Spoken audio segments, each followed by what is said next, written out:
ಕರ್ತನಲ್ಲಿ ಪ್ರೀತಿಯ ದೇವಜನರೇ, ಈ ದಿನದ ವಂದನೆಗಳನ್ನು ತಿಳಿಸುತ್ತಾ ವಿಶೇಷವಾಗಿ ನಾವು ಶ್ರಮ ದಿನಗಳಲ್ಲಿದ್ದೇವೆ. ಈ ದಿನದ ಧ್ಯಾನವನ್ನು ದೇವರ ಕರಗಳಿಗೆ ಒಪ್ಪಿಸಿಕೊಟ್ಟು ಪ್ರಾರ್ಥನಾಪೂರ್ವಕವಾಗಿ ಆರಂಭಿಸೋಣ. ಪ್ರಾರ್ಥನೆ ಮಾಡೋಣ. ಪ್ರೀತಿಯುಳ್ಳ ತಂದೆಯ ದೇವರೇ, ನಿನ್ನ ಮಕ್ಕಳಾಗಿ ಈ ಒಂದು ಶ್ರಮ ದಿನದ ಧ್ಯಾನಕ್ಕೆ ನಾವು ಸೇರಿ ಬಂದಿದ್ದೇವೆ. ಸ್ವಾಮಿ, ಈ ಧ್ಯಾನವನ್ನು ಪವಿತ್ರಾತ್ಮನ ಮೂಲಕ ನಮ್ಮನ್ನು ಕೃಪೆಯನ್ನು ತುಂಬಿಸಿ ನಡೆಸು ಮತ್ತು ನಿಜವಾದಂಥ ಶ್ರಮೆಯನ್ನು, ನೀನು ಪಟ್ಟಂಥ ನೋವನ್ನು, ಹಿಂಸೆಯನ್ನು ನಾವು ಈ ಧ್ಯಾನದಲ್ಲಿ ಕಂಡುಕೊಳ್ಳಿಕ್ಕಾಗುವಂತೆ, ಅರ್ಥೈಸಿಕೊಳ್ಳಿಕ್ಕಾಗುವಂತೆ, ನಿನ್ನ ಪ್ರೀತಿಯನ್ನು ಅರಿತುಕೊಳ್ಳಿಕ್ಕಾಗುವಂತೆ ಈ ಧ್ಯಾನದ ಮೂಲಕವಾಗಿ ನಮಗೆ ನೀನು ಸಹಾಯ ಮಾಡಿ. ಸ್ವಾಮಿ, ನೀನು ಪಟ್ಟಂಥ ಎಲ್ಲ ರೀತಿಯ ಶ್ರಮೆಯನ್ನು ಅರ್ಥೈಸಿಕೊಳ್ಳುವಂಥ ಹೃದಯವನ್ನು ನೀನು ನಮಗೆ ಅನುಗ್ರಹಿಸಿಕೊಟ್ಟು ನಮ್ಮ ಜೀವನದಲ್ಲಿ ಈ ಸಮಯ ಅಮೂಲ್ಯವಾದ ಸಮಯವನ್ನು ತಿಳಿದುಕೊಂಡು ಜೀವನ ಪರಿವರ್ತನೆ ಆಗುವ ಹಾಗೆ ನಿನ್ನ ಕೃಪೆಯನ್ನು ತುಂಬಿಸಿ ಎಂದು ಬೇಡುತ್ತಾ ನಮ್ಮ ಪ್ರಾರ್ಥನೆಯನ್ನು ಯೇಸುವಿನ ಮುದ್ದಾದ ನಮ್ಮ ಕೈಯಲ್ಲಿ ನಡೆಸಿ ಬೇಡ್ತೇವೆ. ಆಮೇಲೆ ಪ್ರೀತಿಯ ದೇವಜನರೇ, ಇವತ್ತು ನಾವು ಧ್ಯಾನ ಮಾಡಲಿಕ್ಕಿರುವಂಥ ವಿಚಾರ ಪಿಲಾತನ ಮುಂದೆ ಯೇಸುವಿನ ವಿಚಾರಣೆ. ಪಿಲಾತನ ಮುಂದೆ ಯೇಸುವಿನ ವಿಚಾರಣೆ. ಇದು ಲೂಕನ ಬರೆದ ಸುವಾರ್ತೆ 23ನೇ ಅಧ್ಯಾಯದ 1ನೇ ವಚನದಿಂದ 7ನೇ ವಚನದಲ್ಲಿರುವಂಥ ಭಾಗದಲ್ಲಿ ನಾವಿದನ್ನು ಕಾಣ್ತೇವೆ.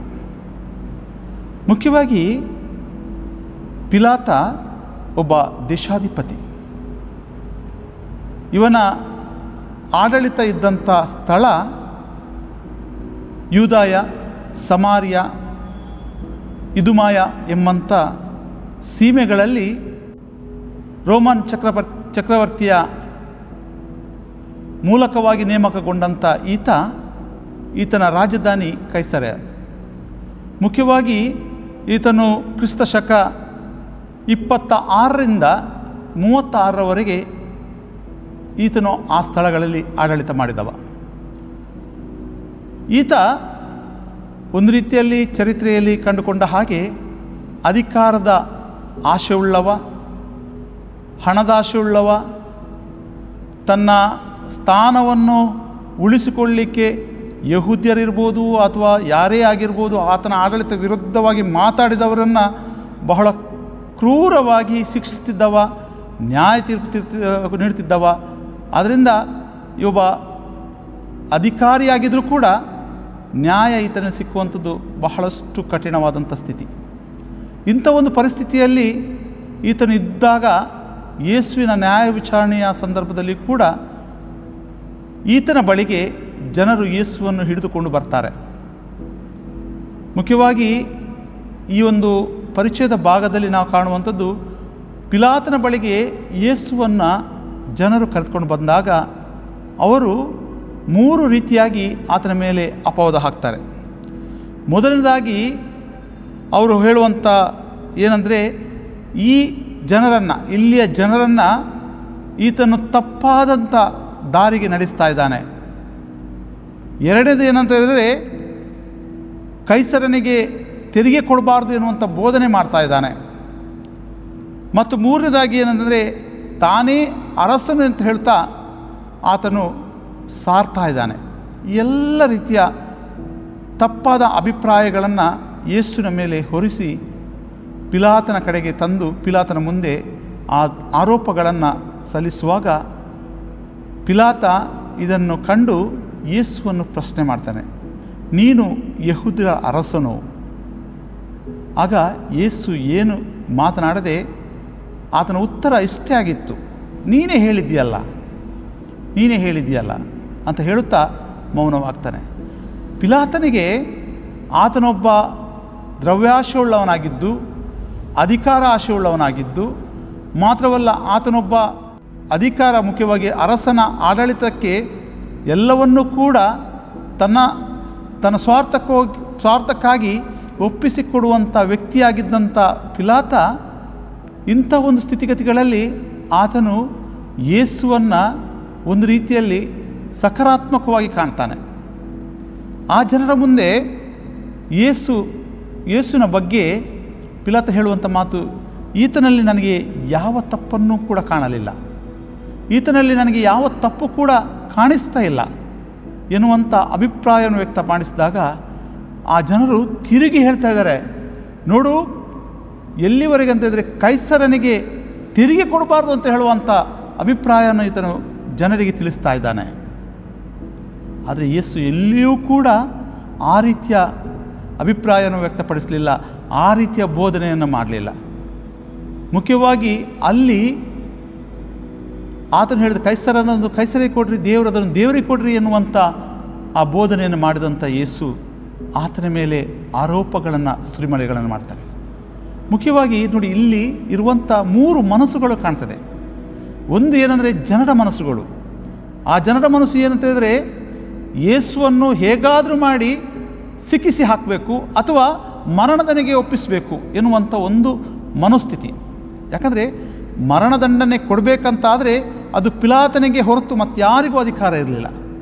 ಪಿಲಾತನ ಬಳಿಗೆ ಕರ್ತಂದಂತೆ ಯೇಸುವನ್ನು ಆತನನ್ನು ಮರಣದಂಡೆಗೆ ಒಪ್ಪಿಸಬೇಕು ಅಥವಾ ಶಿಲುಬೆಗೆ ಹಾಕಿಸಬೇಕು ಎನ್ನುವಂಥ ಉದ್ದೇಶದಿಂದಲೇ. ಆದ್ದರಿಂದ ಇಂಥ ಒಂದು ಉದ್ದೇಶ ನೆರವೇರಿಸಬೇಕಂತಾದರೆ ಆ ಜನರಲ್ಲಿ ಕಠೋರವಾಗಿ ಆರೋಪ, ಮುಖ್ಯವಾಗಿ ಯೇಸು ತಪ್ಪು ಮಾಡದಿದ್ದರೂ ಕೂಡ ಆತನ ಮೇಲೆ ಆರೋಪ ಮಾಡುವಂಥ ಮನಸ್ಥಿತಿ, ಈ ಮನಸ್ಥಿತಿಯನ್ನು ಪಿಲಾತ ಕೂಡ ಅರಿತುಕೊಳ್ತಾನೆ. ಆದರೆ ಪಿಲಾತ ಅರಿತುಕೊಂಡು ಆತನು ಆ ಜನರಿಗೆ ನ್ಯಾಯವನ್ನು ಕೊಡಿಸಲಿಕ್ಕೆ ಮುಂದೆ ಇದ್ದೇ ನೋಡ್ತಾನೆ. ಯಾಕಂದರೆ ಈತನು ಒಬ್ಬ ನಿರಪರಾಧಿಯನ್ನು ಯಾವಾಗಲೂ ಕೂಡ ಅಪರಾಧಿ ಮಾಡುವಂಥ ಸುಲಭ ಅಲ್ಲ, ಕಠಿಣ, ಕಷ್ಟಕರವಾದಂಥ ಸ್ಥಿತಿ. ಪಿಲಾತ ಕೇಳುವಂಥ ಪ್ರಶ್ನೆ, ನೀನು ಯಹೂದ್ಯರ ಅರಸನು ಅಂತ ಕೇಳಿದಾಗ ಆಗ ಯೇಸು ಕೊಡುವಂಥ ಉತ್ತರ, ನೀನೇ ಹೇಳಿದ್ದೀಯಲ್ಲ. ಅಂದರೆ ಆ ಒಂದು ಉತ್ತರದಲ್ಲೇ ಪಿಲಾತನ ಮನಸ್ಥಿತಿ ಏನಂದರೆ ಇವನಲ್ಲಿ ಏನು ತಪ್ಪಿಲ್ಲ ಎನ್ನುವಂಥ ಅಭಿಪ್ರಾಯ. ಮತ್ತು ಬೇರೆ ಬೇರೆ ಮೂಲದಿಂದ ತಿಳ್ಕೊಂಡು ಆತನ ಹೆಂಡತಿ ಕೂಡ ಆ ಒಂದು ಸತ್ಪುರುಷನು, ಅವನ ಗೊಡವೆಗೆ ಹೋಗಬೇಡ ಎನ್ನುವಂಥ ಹೇಳಿದಂಥ ಮಾತುಗಳು ಕೂಡ ಈತನ ಈ ಒಂದು ರೀತಿಯ ವರ್ತನೆಗೆ ದಾರಿ ಮಾಡಿಕೊಟ್ಟಿತ್ತು. ಹೆಂಡತಿಯ ಮಾತು ಮತ್ತು ಈತನಲ್ಲಿ ಯಾವುದೇ ತಪ್ಪಿಲ್ಲ ಅನ್ನುವಂಥ ಅರಿವು ಎಲ್ಲವೂ ಕೂಡ ಪಿಲಾತನಿಗೆ ಒಂದು ರೀತಿಯಲ್ಲಿ ಜನರ ಪರವಾಗಿ ನ್ಯಾಯವನ್ನು ಕೊಡಿಸಲಿಕ್ಕೆ ಬಹಳಷ್ಟು ಕಠಿಣವಾದಂಥ ಸ್ಥಿತಿ. ಆದ್ದರಿಂದಲೇ ಆ ಪಿಲಾತ ಏನು ಮಾಡ್ತಾನೆ ಅಂತಂದರೆ ತನ್ನ ಜವಾಬ್ದಾರಿಯನ್ನು ತಪ್ಪಿಸಿಕೊಳ್ಳಲಿಕ್ಕೆ ಈತನು ಗಲಿಲಾಯದವನಲ್ವಾ, ಆದ್ದರಿಂದ ಗಲಿಲಾಯಕ್ಕೆ ಈತನನ್ನು ಗಲಿಲಾಯ ಆಡಳಿತ ಮಾಡುತ್ತಿದ್ದಂಥ ಹೇರೋದನ ಬಳಿಗೆ ಕಳಿಸಿ ಅಂತ ಹೇಳುತ್ತಾ ಅಲ್ಲಿ ತನ್ನನ್ನು ತಾನು ತಪ್ಪಿಸಿಕೊಳ್ಳುವಂಥ ಪ್ರಯತ್ನ ಮಾಡ್ತಾನೆ. ಕರ್ತನಲ್ಲಿ ಪ್ರೀತಿ ಆತ್ಮೀಯರೇ, ಆದರೆ ಯೇಸುವಿನ ಮನಸ್ಥಿತಿ ಮೌನವಾಗಿದ್ದು ಎಲ್ಲವನ್ನ ಧೈರ್ಯವಾಗಿ ಎದುರಿಸುವಂಥ ಮನಸ್ಥಿತಿ. ಅಂದರೆ ಯೇಸುವಿನ ಮನಸ್ಥಿತಿ ಏನಂತ ಹೇಳಿದರೆ ಒಂದು ರೀತಿಯಲ್ಲಿ ಪ್ರತಿಭಟಿಸುವಂಥ ಸ್ಥಿತಿ. ಯಾಕಂದರೆ ಇಂಥ ಜನರ ಮುಂದೆ ತನ್ನ ಮಾತಿಗೆ ಯಾವುದೇ ಬೆಲೆ ಇಲ್ಲ ಎನ್ನುವಂಥದ್ದು ಬಹಳ ಸ್ಪಷ್ಟವಾಗಿ ಯೇಸು ತಿಳ್ಕೊಂಡಿದ್ದ. ಹಂದಿಗಳ ಮುಂದೆ ಮುತ್ತು ಚೆಲ್ಲಬಾರದು ಎನ್ನುವಂಥ ಆತನ ಬೋಧನೆಯೇ ಅರ್ಥಗರ್ಭಿತವಾಗಿ ಈ ಒಂದು ಸಂದರ್ಭದಲ್ಲಿ ಕಾಣುವಂಥದ್ದು ನಾವು ಕಾಣ್ತೇವೆ. ಅಂದರೆ ಬಹಳ ಸ್ಪಷ್ಟ. ಈ ಜನರಲ್ಲಿ ಏನಂತಂದರೆ ಯೇಸುವಿನ ಮೇಲೆ ಆರೋಪಗಳೇ ಸುರಿಮಳೆಯಾಗಿ ಕಂಡು ಆತನನ್ನು ಅಪರಾಧಿ ಸ್ಥಾನ ನಿಲ್ಲಿಸಬೇಕೆನ್ನುವಂಥ ಉದ್ದೇಶವೇ ಇತ್ತು ಹೊರತು ಆತನ ಎಲ್ಲಿಯೂ ಕೂಡ ತಪ್ಪಿಸಬೇಕು ಎನ್ನುವಂಥ ಆಲೋಚನೆ ಅವರಲ್ಲಿ ಇರಲಿಲ್ಲ. ಆದ್ದರಿಂದ ಪಿಲಾತನ ಆಲೋಚನೆಗಳು ಕೂಡ ಈತನು ಏನು ತಪ್ಪಿಲ್ಲದರೂ ಕೂಡ ಈತನನ್ನು ಏನಾದರೂ ಮಾಡಿ ನಿರಪರಾಧಿ ಅಂತ ಹೇಳಿ ನಿರ್ಧಾರ ಮಾಡಲಿಕ್ಕೆ ಅಸಾಧ್ಯ. ಯಾಕಂದರೆ ಆತನಿಗೆ ಒಂದು ವೇಳೆ ನಿರಪರಾಧಿ ಅಂತ ಹೇಳಿದರೆ ಆತನ ಅಧಿಕಾರ ಕಳ್ಕೊಳ್ಳುವಂಥ ಸ್ಥಿತಿ, ಅಥವಾ ಆತನ ಆ ಒಂದು ಸ್ಥಾನವನ್ನು ಕಳ್ಕೊಂಡು ಮನೆಗೆ ಹೋಗುವಂಥ ಪರಿಸ್ಥಿತಿ, ಇವೆಲ್ಲದರಿಂದಾಗಿ ಆತನಲ್ಲಿಂದ ತಪ್ಪಿಸಿ ಹೇರೋದನ ಬಳಿಗೆ ಕಳಿಸುವಂಥ ಒಂದು ಸನ್ನಿವೇಶ. ಕರ್ತನ ಪ್ರೀತಿ ಆತ್ಮರೇ, ಇವತ್ತು ಇಂಥ ಮನೋಸ್ಥಿತಿಗಳು ನಮ್ಮ ಮಧ್ಯದಲ್ಲಿ ಕೂಡ ಇದೆ. ಒಂದು ಜನರ ರೀತಿಯಲ್ಲಿ ತಪ್ಪಿಲ್ಲದರೂ ತಪ್ಪಿದೆ ಅಂತ ಹೇಳಿ ಆರೋಪ ಮಾಡಿ ಹಾಕುವಂಥ ಸ್ಥಿತಿಗತಿಗಳು, ಆರೋಪ ಮಾಡುವಂಥ ಸ್ಥಿತಿಗತಿಗಳು, ಮತ್ತು ಹೇರೋದನ ಮೇಲೆ ಜವಾಬ್ದಾರಿ ಹಾಕಿ ಪಿಲಾತನ ತಪ್ಪಿಸಿಕೊಳ್ಳುವಂಥ ಆತನ ಮನಸ್ಥಿತಿ, ತಪ್ಪಿಸಿಕೊಳ್ಳುವ ಇನ್ನೊಬ್ಬರ ಮೇಲೆ ಆ ಜವಾಬ್ದಾರಿಗಳನ್ನು ವರ್ಗಾಯಿಸುವಂಥ ಮನಸ್ಥಿತಿ ಪಿಲಾತನದು. ಮತ್ತು ಮೂರನೇದು, ಇವೆಲ್ಲವನ್ನು ಮೌನವಾಗಿ ದೇವರ ಕೈಗೆ ಒಪ್ಪಿಸಿಕೊಟ್ಟು ದೇವರ ಜಯವನ್ನು ಎದುರು ನೋಡುತ್ತಿರುವಂಥ ಯೇಸುವಿನ ಮನಸ್ಥಿತಿ. ಇಂಥ ಮನಸ್ಥಿತಿಯನ್ನು ಈ ನ್ಯಾಯ ವಿಚಾರಣೆ ಸಂದರ್ಭದಲ್ಲಿ ನಾವು ಕಂಡುಕೊಳ್ಳುವಂಥದ್ದು ಭಾಳ ಮುಖ್ಯ. ಅದರಿಂದ ಇಂಥ ಮನಸ್ಥಿತಿ, ಇಂಥ ಒಂದು ಪರಿಸರದ ಮಧ್ಯದಲ್ಲಿ, ಇಂಥ ಒಂದು ಸಮಾಜದ ಮಧ್ಯದಲ್ಲಿ ನಾವು ಕೂಡ ಜೀವಿಸುವಾಗ ನಮ್ಮನ್ನು ನಾವು ಪರೀಕ್ಷಿಸಿಕೊಳ್ಳೋಣ. ನಾವು ದೇವರ ಸಹಾಯ ನಮಗೆ ಸಿಗಬೇಕಂತಾದರೆ ಯೇಸುವಿನ ರೀತಿಯಲ್ಲಿ ಮೌನವಾಗಿದ್ದು ಆತನ ಕಾರ್ಯವನ್ನು, ಆತನ ಸತ್ಯವನ್ನು ನಮ್ಮ ಜೀವಿತದಲ್ಲಿ ಕಾರ್ಯರೂಪಕ್ಕೆ ಬರುವ ಹಾಗೆ ಮೌನವಾಗಿ ಎದುರಿಸುವಂಥ ಮಕ್ಕಳು ನಾವಾಗಬೇಕು. ಆಗ ಮಾತ್ರ ಅಲ್ಲಿ ಜಯವನ್ನು ಕಂಡುಕೊಳ್ಳಿಕ್ಕೆ ಸಾಧ್ಯ, ಅದ್ಭುತ ಕಂಡುಕೊಳ್ಳಿಕ್ಕೆ ಸಾಧ್ಯ. ಯೇಸುವಿನ ಜೀವಿತದಲ್ಲಿ ದೇವರ ಜಯ ಯಾವತ್ತೂ ಕೂಡ ಸೋಲಿಸಲಿಲ್ಲ, ಜಯವನ್ನು ಕಂಡುಕೊಂಡು ನಡೆಸಿತು.